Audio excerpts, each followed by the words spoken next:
लाहौर से हमारे रिपोर्टर मोहम्मद शकील ताहिर शानी और यासीन भट्टी की रिपोर्ट के मुताबिक teacher union Punjab Pirzada group ने अपने कायदे मोहतरम पीरजादा रऊफ अहमद की ज़ेरे क़यादत लाहौर में नए तैनात होने वाले चीफ एग्जीक्यूटिव ऑफिसर मोहतरम जनाब इज़्ज़त मालिक महमूद से उनकी ऑफिस हाल रोड में उनसे खुसूसी मुलाकात की और उनके चीफ एग्जीक्यूटिव ऑफिसर का ओहदा संभालने पर खुसूसी मुबारकबाद पेश की। गुलदस्ता भी पेश किया। वफद में मरकजी सदर पंजाब टीचर यूनियन पंजाब पीरजादा रऊफ अहमद के हमरा मरकजी जनरल सेक्रेटरी और मीडिया एडवाइज़र मोहम्मद शकील ताहिर शानी, जनरल सेक्रेटरी ज़िला लाहौर अब्दुल गफ्फार लाहौर, सदर मोमिन विंग लाहौर, तमाम तहसील सदरों जनरल सेक्रेटरीज फीमेल विंग्स और पंजाब न्यूज़ चैनल की लेडी रिपोर्टर फ़िज़ा इरफान भी इनके हमरा थीं।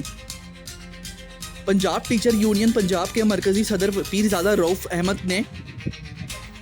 टीचर्स के मसाइल के हवाले से चीफ एग्जीक्यूटिव ऑफिसर मोहतरम जनाब तारिक महमूद को ब्रीफिंग दी। उस्ताज़ा कराम की प्रमोशन और स्कूलों में उस्ताज़ा कराम की कमी, दर्जा चहारम की स्कूलों में कमी को जैसे मसाइल हल किए जाएं। Chief executive officer Tariq Mahmood साहब ने उन मसाइल को हल करने की यकीन दहानी करवाई और मसाइल के हवाले से महीने में दोबारा मीटिंग रखी जाएगी।